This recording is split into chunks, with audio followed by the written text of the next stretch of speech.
Because when you beget a wife, guess what? Now you got to take care of that wife.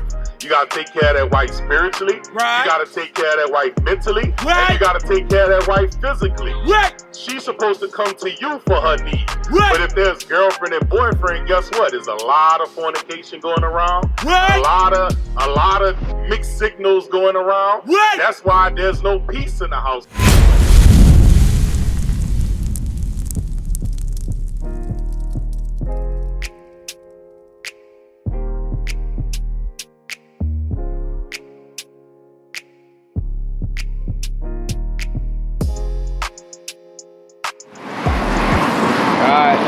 Teaching us and listening. That's why. Wait. You say we learn we the American blacks?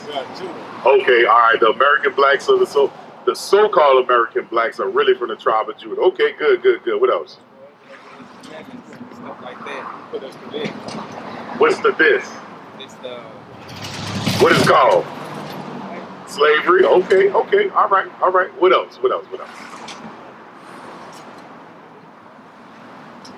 Okay, all right. It was a lot, I know. So I want to go back to the marriage part, right? What's the significance of the importance of marriage? You don't know, right? And that's all right. Because at the age of 22, I didn't know neither. I had a girlfriend too. I was out having sex without marriage too. Give me that Psalm 78, Jeremiah 17. That's what I want. Jeremiah 17:4. The reason why you don't know that importance, which is a huge step into building a nation, which is marriage, is because we forgot. Right. The Lord said, hey, these my children don't want to serve me. Hey, go learn for yourself. See how it works out for you.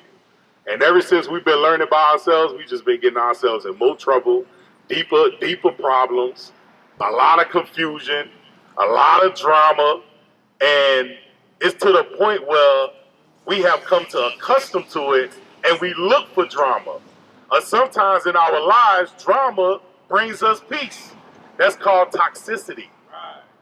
The blacks, Hispanics live in a world of toxicity. Right. All because of this. Read that. Jeremiah chapter 17 verse 4. And thou, even thyself, shalt discontinue from the heritage that I gave thee. The heritage that God that gave us, you know what I want, is the commandments of God. It's the laws of God. You know, hey, we look at ourselves and we be like, you know what? I think this is good for me. I think that is good for me. I think I need this education. Not saying education is wrong, but you try to form your life and the Lord saying, what is he doing? Don't he know I'm his father? Don't he know I created him? Right. Don't he know I made everything and I know the ins and outs? I got all wisdom of this world. But yet and still, us black people, we want to think we can figure it out for ourselves. Right. We can do bad by our own, by ourselves, right? This is us doing bad by ourselves. Right. This is us leaving the power, like the officer brought out. That's what Israel means. As a prince, we have power with God. That's right. All right, read that. Come on. Ecclesiasticus chapter 17 verse 11. This is the heritage that we forgot or we discontinue. When something is discontinued, what does that mean? It stopped. I like it, just stopped, right? This was stopped in the black and Hispanic community. Read. Beside this, he gave them knowledge. He gave them what? Knowledge and the law of life for inheritance. You see what the Bible say? God gave us knowledge and he used the law as a synonymous word, like synonyms. Knowledge and law goes hand in hand. Right. But we think the knowledge of this world or the wisdom of this world is our power when it's not. The world is against the black man. Jesus! The world is against the black woman. The world is against the Israelites. Why? Because God made the world for us. Right. And if we don't come back to our power, guess what? We would never be in rulership like the officer brought out. You as a God, we would never be able to rule this earth. But it's coming. So we trying to gather together the rulers. We trying to gather together the kings. Right. We trying to gather back together the gods. Right. Back to their heritage, which is what? Read it from the top again. Beside this, he gave them knowledge and the law of life for inheritance. So now, going back to marriage. Marriage is very important because without a husband and a wife in the household, then guess what happens? What you think happens? If there's not a stable household, what you think happens? Huh? It wouldn't be right. It wouldn't be right. Explain, elaborate. I know you got some understanding. What is a dysfunction? What is the outcome of a dysfunctional family? Bring it over. Trauma, like what? Like you said, toxicity. Toxicity, like what? Like what? Explain. What consists of a family? Let's start there. What's a family? Me being a leader. No, like a family in a household. What consists? Yeah. So you got husband and wife. Okay, what else? Kids. All right, children. That's a family, right? Whether it be 1, 2, 5 children, that's a family, right? So if there's not a husband and a wife that's guiding that family, what happens? It's unfortunate. People will not learn. The kids will not learn from you how to be a leader. Okay. The son will learn how to be a man. The woman will learn the daughter will learn how to be a woman, according to this Bible, right? So now they grow up and they do the same thing they seen their parents did, whether it be single parent, whether it be boyfriend to boyfriend, girlfriend to girlfriend. The young daughter picks that up. What's she gonna go do when she get older? Things she's not supposed to do. Same thing, right? The son, what he gonna do? Same thing, right? Now they children have children. What's gonna happen? Same thing, and that's called generational curses. That's right. That's where you get generational curses from. All because the man and the woman is not applying this. Genesis 2:24. Huh? We going through it now. Huh? I know my family is. Right. And I ain't gonna lie, I have been the one who's trying to break the curse. Right. But sometimes it be hard to do it alone. You know what I mean? Right. That's why the Lord brought you here. The Lord actually brought us here and brought you to the front. Why? So now you can learn how to reverse the curse. Right. So let's go. Genesis is the beginning of the Bible. That's what Genesis means, the beginning. So we go into the beginning of the Bible. You remember, you are familiar with the story Adam and Eve? Yeah. All right. What relationship was Adam and Eve? That was like husband and wife, right? There you go. So where we get this idea of boyfriend, girlfriend? The world. The same people that's trying to destroy a nation of people. That's like we the only nation of people. Our women the only nation of people say what? I'm a strong black woman. Right. Why you don't hear I'm a strong white woman? I'm a strong Asian woman. I'm a strong Middle Eastern woman. It's because their family is not destroyed. It's our families. Let's read that. Come on. Genesis chapter 2, verse 24. Therefore shall a man leave his father and his mother, and shall cleave unto his wife. Unto his who? Unto his wife. So the first thing a man got to do is be able to what? Provide for himself. That's why he's able to leave father and mother and cleave to who? His wife. Meaning what? Now he has a house. He has a job to pay the bills of that house. He has transportation to get around, to go to the job or his own business to what? Take care of his house. Now guess what? Now he's ready financially first to take care of a wife. You see what I'm saying? Hold that. We coming right back here, Ephesians 5. Let's go to the New Testament and see if anything changed. Ephesians 5, I think is verse 31. Read that. Ephesians chapter 5, verse 31. For this cause shall a man leave his father and mother, and shall be joined unto his wife.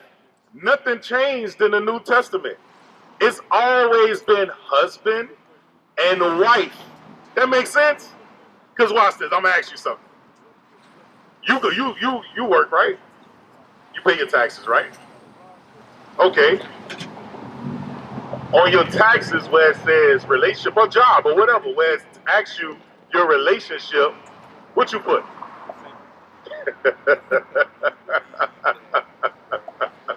But you got a girlfriend. Are you single? I'm confused.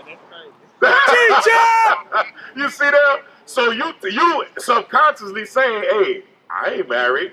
But yet when somebody asks you, hey, you got a girl? Yeah, I got a girl. You see the confusion already in our mind. We don't even see it.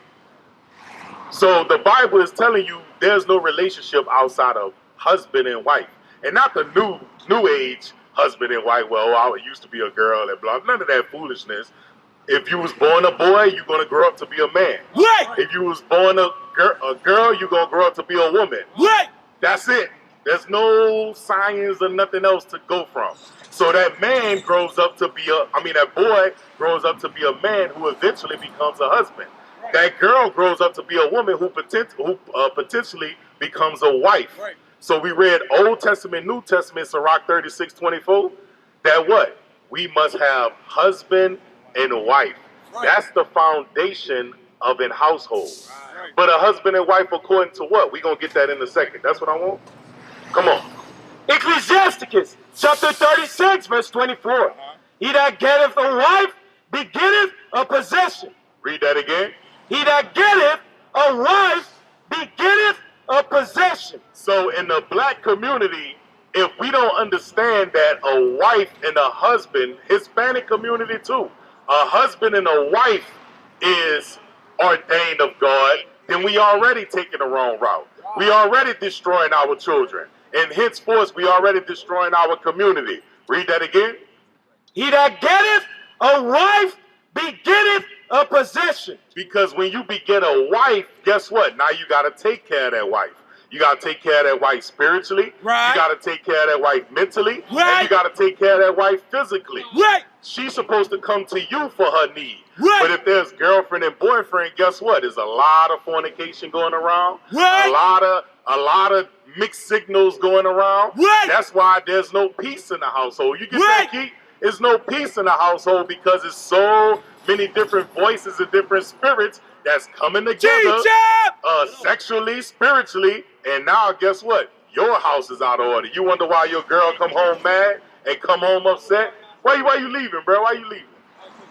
What club was that at? Admit that a lot of people don't even realize they. I've called her. She hasn't responded. I've called her more than a few times. But the Zulu Nation, I'm like, what the hell is this? I know nobody know what I'm talking about. You'll leave me on the island by myself. I don't know what the hell Bishop's talking about. That's what y'all do. Then after class, yeah, I knew what you were talking about. I just didn't want to be caught out there. The hell is this? Get on my damn nerves. So read that again. Who at the house? Come back over here. They good. Come back over here. They good. They good. Let's read it again. This is for you, my brother, because I'm telling you, if you do not take heed to this world, this word, and get caught up with one of these women, or two of these women, or three of these women, they're going to make your life a miserable hell. That's right. And the Lord is trying to give you an escape route, which is his word. If you don't take heed or meditate and go back, you know what? They said some true stuff according to the Bible. Let me go and search some more. Let me go and find out what God requires of me. Then guess what? You're going to be trapped just like a lot of these brothers. Do you know some brothers in jail right now for women? For women? Huh? I just got out last week. There you go. But guess what? You got to break the generational curses. But it starts with you, right? So read it again. Come on. Ecclesiasticus chapter 36, verse 24. Come on. He that getteth a wife. He that getteth a wife. This is the third time we heard wife in the Bible. Old Testament, New Testament, now in the Apocrypha. Read. He that getteth a wife begetteth a possession. What is a possession? Hold of something. Huh? Hold of something. Yeah, something you possess, right? Your wife is supposed to be your possession. In the sense of the Lord charged you to build her up in these scriptures. You got a car? Okay. Let's say you had a vehicle, right? Would you change vehicles every 2 months? Every 3 months? Every year? Every 2 years? You would get it, do the oil change, right? Do different things, change out certain parts of the car. So what? Upkeep the car, right? That's what the Lord is saying for us men to do. The reason why the women are out of order, because the man is out of order. Right. And the man is out of order because he don't know what a man is according to the Bible. That's right. You see what I'm saying? So don't be so hasty to leave. The next teacher gonna come up and edify you some more. But I was trying to show you the importance of marriage. Give me that first, is that it on that? Yes, sir. So going back to the point, that your wife is supposed to be a possession. That's somebody you're supposed to nourish according to the scriptures. So it is a responsibility for the man to understand his worth, which is the God on this earth. Look for a wife who agrees that she's an Israelite, not just no other race, but of your own kindred. She's willing to follow this Bible through you, because the man is the head of the woman, not boyfriend and girlfriend, but the husband is the head of the wife. Right. You won't watch this. You want let me say this correctly. You want wife attention, or you want her to be a wife without you being a husband. You want her to listen to you, right? Right?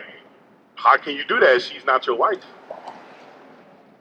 Y'all don't have no ties. Y'all have no type of covenant according to the Bible. Y'all have no type of agreement in this Bible, so why should she listen? Right. Because if you loved her, guess what? You will marry her. And a wife only submits like Abraham and Sarah. They was husband and wife. Sarah obeyed Abraham. These women, us men, we want the title or the position without the responsibility. Right. That first starts with you. So that's why it's very important for husband and wife. Give me that 1 Peter 3. I'll bring up the next teacher. We're just showing you marriage. But the first thing you got to do is come and learn how to be a man according to the Bible. You know what I want, huh? Verse 7, read that. 1 Peter chapter 3, verse 7. Bring it out. Likewise, ye husbands, dwell with them according to knowledge. It's always talking about husband and wife when it talks about man and woman in this Bible. Right. We got to dwell with them according to knowledge, right? Read. Giving honor unto the wife as unto the weaker vessel. So we as men got to teach them because they're the weaker vessel. You paying attention or you looking at that dog?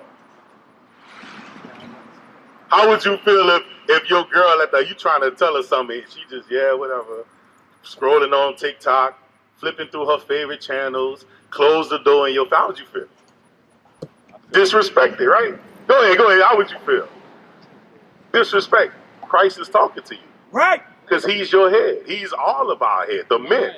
So Christ is trying to give you instructions as a father with his son. And his son like, yeah, okay. I get it. It's a lot. It's a lot to retain. But guess what? It's something that you can go home and be like, you know what? Let me meditate on this and figure out more. Because you got children at the house, right?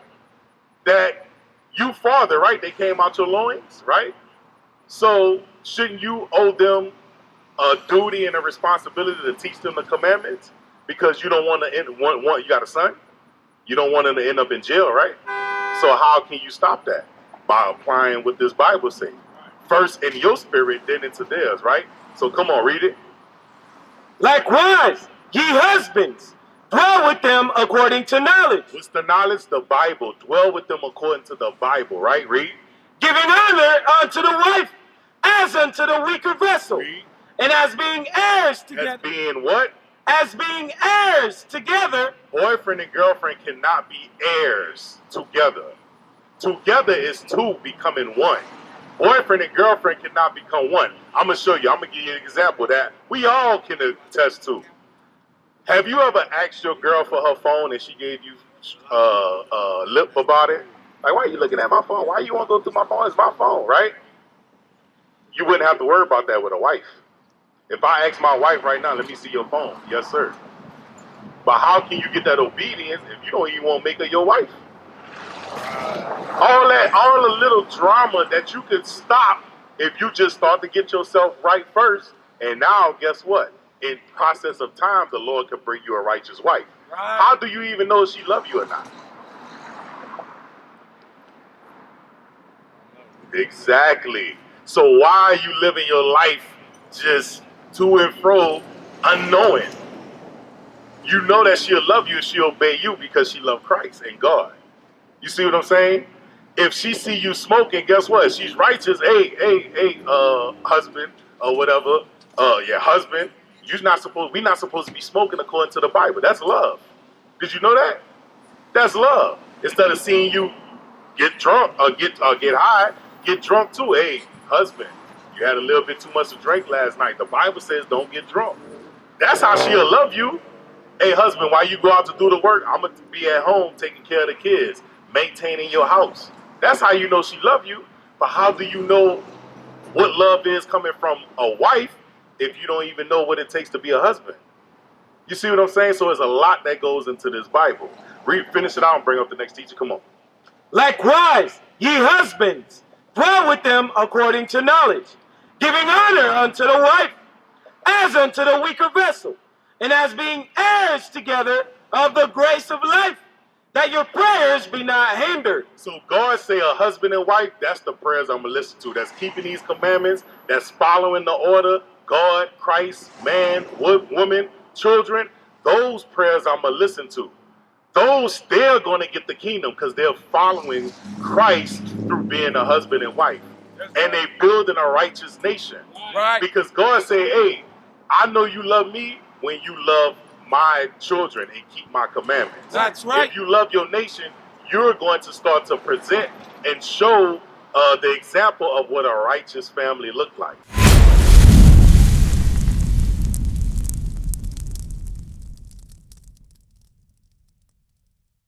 What is a nation? Nation is family.